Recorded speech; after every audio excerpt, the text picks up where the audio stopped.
Amen. Alors nous allons écouter donc le témoignage qui va nous édifier, qui va nous parler de la grandeur de notre Seigneur Jésus et des bontés de l'Éternel des armées, de ce que Jésus est capable de faire dans notre vie si nous croyons simplement en lui. Alléluia. S'il vous plaît. Allons-y, ma fille. Alléluia. Amen. Que le nom de Dieu soit loué. Amen. Applaudissez. On acclame le Seigneur. Aidez-la. Maman. Soutenez ma fille, s'il vous plaît. Elle est timide. Donc soutenez-la. Est-ce qu'on peut se tenir debout, s'il vous plaît, pour acclamer la gloire du Seigneur Jésus? Yes, on acclame le roi des rois. On acclame le Seigneur des seigneurs. Le sublime des sublimes. Le Dieu des impossibles. C'est un nom qui est impossible. C'est l'homme qui est impossible. Dieu est possible. Et c'est la possibilité qui se réalise. Et toujours dans notre vie. Alléluia. Alléluia. Alléluia. Amen. Franchement, ce bébé que vous voyez, c'est un don du ciel. J'ai traversé des moments franchement durs avant d'arriver là.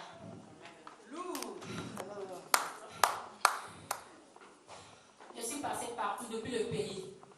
Partout, toutes les églises, à l'hôpital, partout, même quand on dit marabout est là, sincèrement, je ne peux pas mentir. Même chez marabout, mais je suis partie même chez marabout. Je ne peux pas mentir. Chez les marabouts, je sais qui je suis déjà arrivée là-bas pour avoir un enfant. Et partout que j'arrive, on me dit, madame, c'est impossible. Vous n'allez jamais avoir un enfant. Je suis même allée à Angers dans une église avec ma soeur là. On a fait même des jeûnes, sans manger, sans boire. C'est ma petite soeur, elle est présente, elle peut témoigner. Tout ça pour que j'ai un enfant. Et un jour comme ça, le pasteur de là-bas, il m'a dit, ma fille, vous vivez avec quelqu'un, mais ce dernier, il vaut mieux le quitter pour avoir un enfant. J'ai dit, mais le pasteur, j'aime ce dernier, je ne peux pas le quitter. Si franchement, si Dieu veut me donner un enfant, ça ne sert à rien que je quitte ce dernier. Et en 2007, je suis venue en France ici. Quand je suis arrivée, ma maman, ça c'est la petite soeur de ma maman en fait, je suis allée chez elle et elle m'a parlé un jour comme ça. Ah, je t'invite dans mon église. J'ai dit, ah maman, j'ai dit, ah maman, vos églises bizarres, moi je ne veux pas aller là-bas. Je suis fatiguée des églises, tout ça. Je cadre bien. Et ce jour-là, j'ai parlé avec le pasteur au téléphone. En plaisantant, j'ai dit, papa, ah, est-ce que tu peux me donner un mari? Parce que moi je cherche mari, je cherche enfant, je cherche tout. Il dit, ma fille, viens d'abord, tu vas voir. Et c'est comme ça, quand je suis rentrée dans la salle, le premier jour, le pasteur m'a pris dans la foule, il a dit, viens. Quand je suis arrivée, il dit, vous avez un problème de ventre. J'ai dit, effectivement, j'ai un problème de ventre. Tout le temps, c'était ma prière en fait, c'était que ma prière, le ventre. Même des nuits, j'appelais même papa, même des fois à 5h du matin, 4h du matin, pour dire, papa, j'ai mal au ventre, j'ai ceci, j'ai cela. À 4h, n'importe quelle heure, il priait pour moi. Cet homme, sincèrement, mon Dieu, mon père est décédé, mais c'est mon deuxième Dieu qui est là. Mon deuxième papa, mon deuxième Dieu, je n'ai rien à dire. Même quand je suis dans un problème, quelle que soit l'heure, quel que soit le problème, quelle que soit la situation, il est là, il va trouver une solution à ça. Amen. Et c'est comme ça, à une veillée, on est allé chez Maman Tagro, on est allé faire, comment on appelle, au cocon.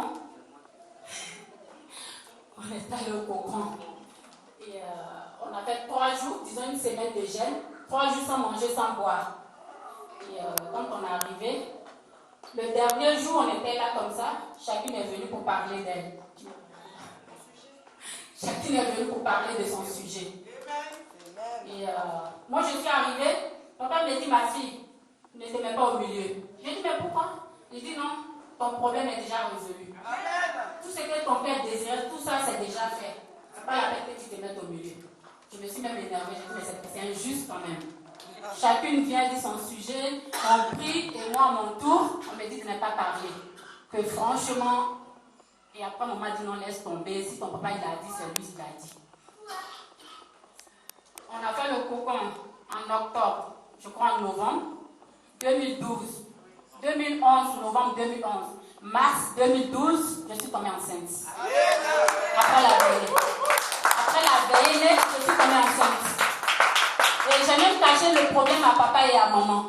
Une fois, je suis arrivée à l'église, maman me regarde et dit, oui, ma fille, tu as changé, tu es devenue bizarre. J'ai dit, non, maman, j'ai froid, que je n'ai rien. Elle dit, bon, c'est pas grave. Et 2-3 mois après, papa il me trouve dans la petite salle, il dit, ma fille, tu es venu me dire que tu étais enceinte. J'ai dit, non, je n'ai jamais ouvert ma bouche pour te dire. Il dit, si, en rêve, je t'ai vu, tu es venu me parler. Mais pourquoi tu me caches, tu es enceinte? J'ai dit, oui, papa, effectivement, tu es enceinte.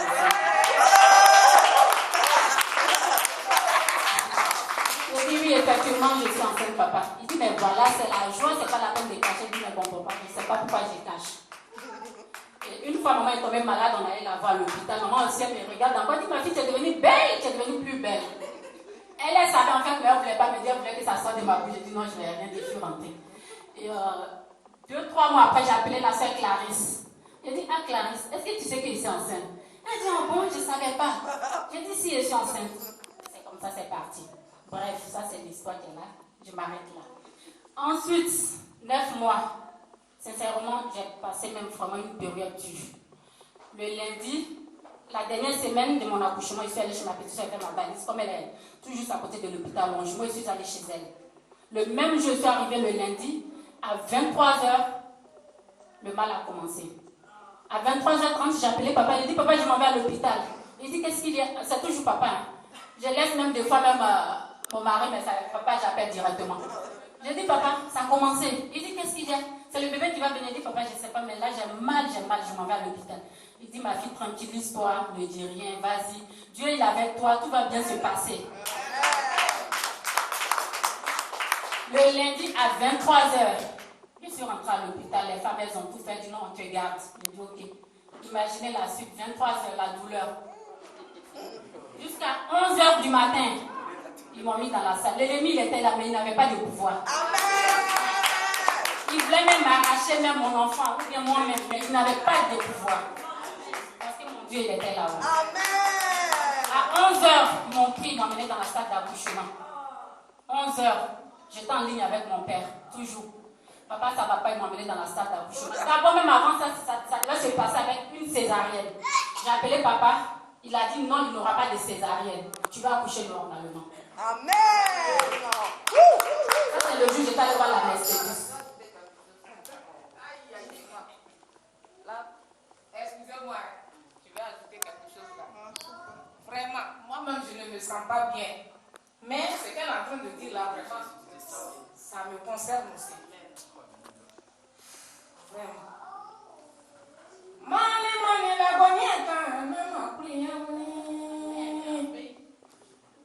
qu'est-ce que Dieu n'en a pas, tu cherches?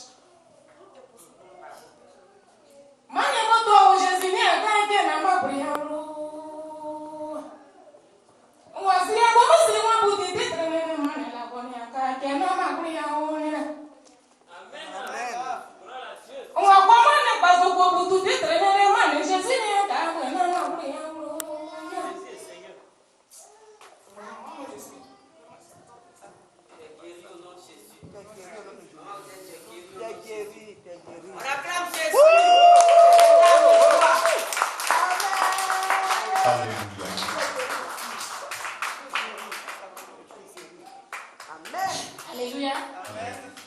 À 11h, je suis rentrée dans la salle. Et là, j'ai appelé papa pour dire, ah, je suis dans la salle, donc voilà. Il a dit, ma fille, non, t'inquiète, tout va se passer. Même dans les paniques, même à un moment, il s'est souvenu du pasteur. Il dit, mais est-ce qu'on ne peut pas appeler le pasteur? Alléluia.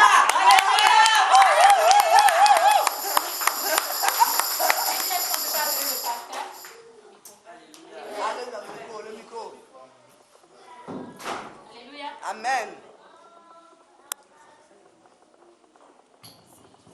Alléluia. Amen. Répète. Il s'est souvenu du pasteur, il dit appelle le pasteur. Et pendant ce temps, j'étais sur le lit, le pasteur m'en était en ligne tout le temps.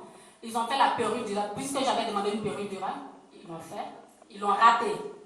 Imaginez, j'ai suivi vraiment la galère même. Le travail a commencé. Une petite fille de 2,4 kg qui ne peut pas sortir. 2,4 kg. Vraiment une crevette quand elle est sortie. Vous qui êtes parti à l'hôpital, vous l'avez vu quand même.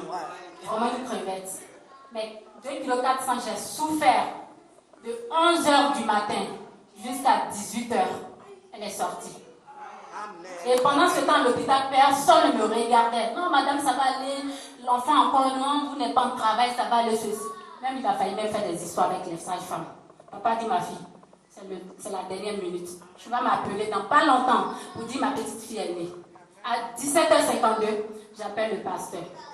Je dis, papa, ta petite fille est née. Amen.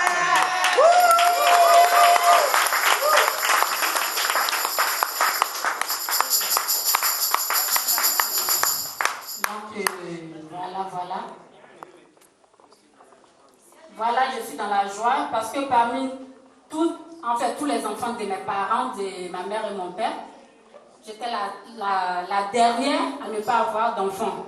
Toutes mes petites soeurs, elles ont moins 2, 3. J'étais toute seule. Même ma mère même s'inquiétait. Elle se disait peut-être que pour moi c'était fini. Mais avec Dieu, tout est possible sur la terre. Parce que Dieu est le médecin par excellence. Quand il n'a pas dit son dernier mot, personne sur la terre ne peut rien dire. L'ennemi, quelle que soit même sa force, Satan, même s'il veut, n'a pas de te dévorer, il n'a qu'à faire. Mais si Dieu dit va te déterrer de la terre, il va le faire. Donc voilà. Ça, c'était mon témoignage d'aujourd'hui. Et voilà, ma petite Louane, elle est là. Elle est en pleine forme, en bonne santé. Et, voilà. Donc, j'aimerais dire à toutes les mamans qui sont dans les problèmes d'enfants, avec 2 fois de patience. Quand l'heure de Dieu arrive, c'est fini, les grossesses même s'alignent comme ça. Allez, amen, que Dieu de toi, je suis la princesse. Alléluia. Est-ce qu'on peut acclamer très fort notre Dieu, s'il vous plaît? Je chanterai